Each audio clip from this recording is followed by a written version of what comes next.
Welcome back, everybody, to another deep dive. Today, we are going to be looking at Starlight, but not just looking at it. We're going to be cracking it open and looking at the chemistry inside of it. We've got some really interesting factoids that come from cocktail party chemistry. I love that name.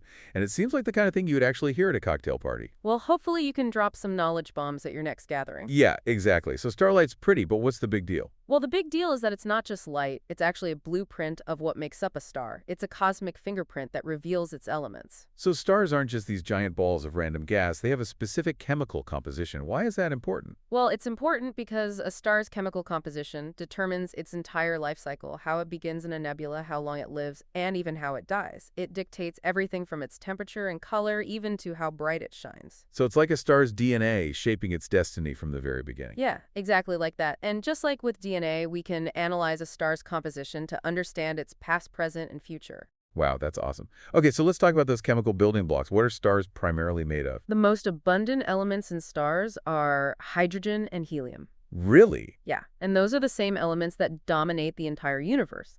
That abundance actually goes all the way back to the Big Bang, which is the event that set the stage for the cosmos as we know it. Okay, so it's all about hydrogen and helium. But how do those two simple elements create something as powerful and brilliant as a star? That is where nuclear fusion comes in. Okay. Deep inside the core of a star, there's unimaginable pressure and temperatures. This forces hydrogen atoms to fuse together, creating helium and releasing a tremendous amount of energy in the process. So stars are like giant cosmic fusion reactors. Precisely. That nuclear fusion is what makes stars shine. It's the driving force behind their luminosity and heat. Really, it's their very existence. It's mind-boggling to think that such a fundamental process happening on a scale we can't even really comprehend is responsible for the twinkling stars that we see every night. And it's not just about the light and heat. This fusion process also plays a crucial role in creating heavier elements. And those elements are essential for the formation of planets and even life itself. Okay, so that's where things get really interesting. I've always wondered how elements heavier than hydrogen and helium are formed. It's a process called stellar nucleosynthesis. As stars age, they begin to fuse helium into heavier elements like carbon and oxygen and even iron. It's like a cosmic alchemy, transforming the basic building blocks of the universe into the elements that make up everything around us. Wait a minute, hold on. Stars can create elements. I always thought they were just burning fuel. Well, they are burning fuel, but in the process, they're creating new, heavier elements. It's like a cosmic kitchen where the heat of fusion is constantly cooking up new ingredients. Wow, so it's not just hydrogen fusing and the helium stars are creating a whole array of elements. How do we even know what's inside these stellar factories? That's where we have a powerful tool at our disposal called spectroscopy. Imagine passing starlight through a prism. Now, instead of just seeing a rainbow, you get a spectrum with distinct dark lines. And those lines act as fingerprints, revealing the presence of specific elements within the star. So by analyzing these spectral lines, we can decipher the chemical composition of a star light years away. Yes, one of the most remarkable feats of astronomy, and that is how we know that stars aren't just made of hydrogen and helium. They contain traces of other elements, remnants of previous generations of stars that lived and died, scattering their elements across the cosmos. Okay, that just blew my mind. So the elements in our own bodies on Earth were once forged inside distant stars. You got it. We are literally made of stardust. That's a profound thought. I'm starting to see why these cocktail party chemistry factoids are so fascinating. They connect us to something much larger than ourselves. And that's just the beginning. There's so much more to uncover about the chemistry of starlight and how it shapes the universe we live in. Welcome back to our exploration of starlight's hidden chemistry. It really is amazing how much information is encoded in something as seemingly simple as starlight. Indeed, it really is a testament to the ingenuity of the scientists who've developed tools like spectroscopy to decode these celestial messages. So you mentioned that spectroscopy helps us identify the elements in stars.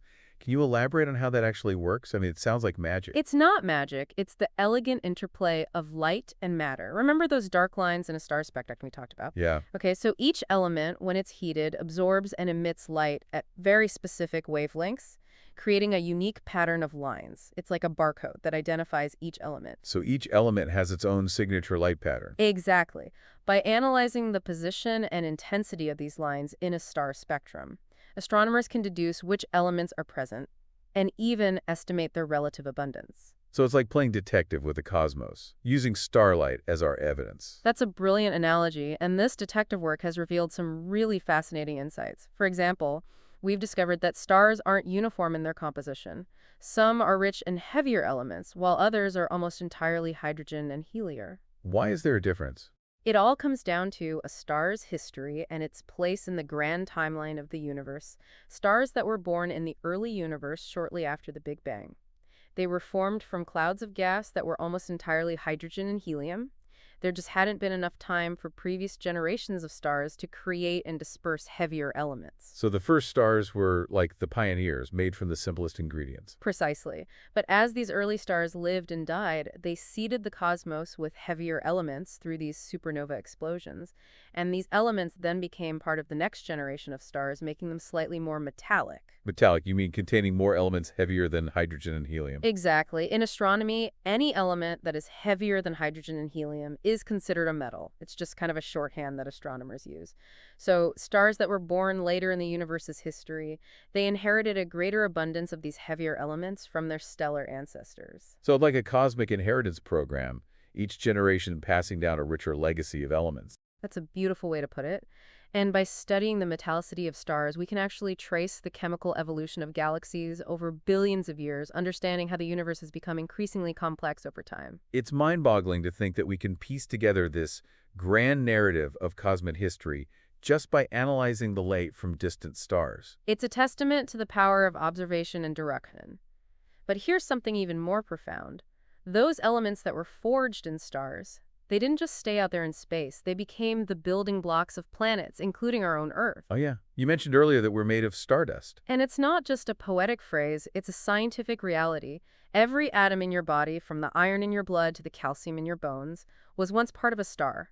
Those elements were created in the heart of a dying star, scattered across the cosmos in a supernova explosion, and eventually found their way to our planet, becoming incorporated into life itself. That makes the phrase, "we are stardust," even more meaningful. It is a humbling thought, isn't it? We are literally connected to the cosmos products of a vast and intricate chain of events that began billions of years ago. It's amazing to think that the elements that make up life on Earth have such a dramatic and violent origin story. It's a reminder that creation and destruction are often intertwined in the universe. And speaking of dramatic events, let's delve deeper into the life cycle of stars and how these stellar furnaces ultimately create the elements that are essential for life. I'm ready for a deeper dive into the cosmic kitchen. Perfect. So we know that stars form from these vast clouds of gas and dust. Mostly hydrogen and helium gravity pulls these clouds together, causing them to collapse and heat up. So gravity is the cosmic chef bringing all these ingredients together. Exactly. As the cloud collapses, the temperature and pressure at its core increase dramatically, eventually reaching a point where nuclear fusion ignites. And that's when a star is born. Precisely. The fusion of hydrogen into helium releases a tremendous amount of energy, creating an outward pressure that balances the inward pull of gravity. This delicate balance is what defines a star's main sequence. A long and stable period where it shines brightly, converting hydrogen to helium in its core. So it's like a cosmic tug-of-war between gravity and fusion that keeps a star stable. A perfect analogy, and this tug-of-war can actually last for billions of years depending on the star's mass. Smaller stars like our sun, they burn their fuel slowly and live for a very long time. Massive stars, on the other hand, burn through their hydrogen much faster, leading to shorter but much more spectacular lives. Spectacular, like those supernova explosions we talked about. Exactly. When a massive star exhausts its hydrogen fuel, it can no longer support itself against gravity. The core collapses, triggering a catastrophic explosion that can actually outshine an entire galaxy for a brief period. And it's during these supernova explosions that the heavier elements are created. That's right, the intense heat and pressure of a supernova are capable of fusing lighter elements into heavier ones, including gold and silver, uranium, and all these elements beyond irons on the periodic table. So those precious metals that we value here on Earth are literally forged in the death throes of stars. It's a reminder that even the most valuable things on Earth have a cosmic origin story. And these supernovas don't just create heavy elements, they also scatter them far and wide, seeding the cosmos with the building blocks of planets and life. It's like a cosmic recycling program, turning the ashes of dead stars into the seeds of new worlds. A beautiful way to put it, and the cycle of stellar birth, life, and death has been playing out for billions of years, gradually enriching the universe with heavier elements and making the formation of planets and life possible. It really is incredible to think about the vastness of time and space, and how all of these processes are interconnected. It's truly awe-inspiring, and it raises a fundamental question. If the universe is constantly evolving and becoming more chemically complex, What does that mean for the future of life? Could there be other forms of life out there based on different elements or different energy sources? Those are some mind-boggling questions. It's like we've opened a Pandora's box of cosmic possibilities. It's one of the most exciting aspects of astronomy. We're constantly pushing the boundaries of what we know, discovering new planets, new stars, and new possibilities for life beyond Earth. But for now, let's bring our focus back to our own galaxy and delve deeper into the specific types of stars that populate the Milky Way, ready to explore some stellar diversity. Absolutely. I'm eager to learn more about the different characters in this cosmic drama. Welcome back to the deep dive. We've been on quite the journey through the chemistry of starlight, exploring how stars create the elements that make up our universe and even ourselves. Yeah, it's been a fascinating exploration revealing the interconnectedness of everything in the cosmos. You mentioned that we were going to delve deeper into the different types of stars in our galaxy. Where should we begin? Let's start with the most familiar type of star, our own sun. Okay. It's classified as a yellow dwarf. It's a relatively small and stable star that's been shining for billions of years. So our sun's pretty average in the grand scheme of things. In terms of its size and luminosity, yeah, but that doesn't make it any less important. Our sun's stability has allowed life to flourish on Earth, providing a constant source of energy for billions of years. It's amazing to think that our sun is just one of billions of stars in the Milky Way.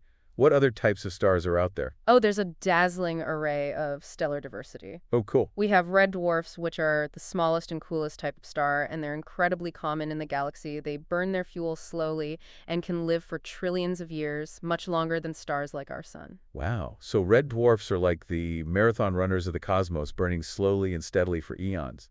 A great analogy. And then we have blue giants, massive and incredibly hot stars that live fast and die young. They burn through their fuel at an astonishing rate, shining brilliantly for a few million years before ending their lives in these spectacular supernova explosions. So if red dwarfs are marathon runners, blue giants are more like sprinters, burning bright but quickly fading away. Exactly. And there are many other types of stars in between white dwarfs, neutron stars, even black holes, each with their own unique properties and evolutionary paths. It sounds like a cosmic zoo out there with all these different types of stars. It is a fascinating diversity, and each type of star plays a role in this grand cosmic ballet, contributing to the chemical enrichment of the universe and shaping the environments where planets and potentially life can form. It's mind-boggling to think about the vastness and complexity of it all. It is, but amid this vastness, there's this profound sense of connection. Remember those heavier elements we talked about, the ones forged in stars and scattered across the cosmos? Yeah, the building blocks of planets and life. Precisely, those elements eventually find their way into new generations of stars and planets, carrying with them a history of stellar evolution.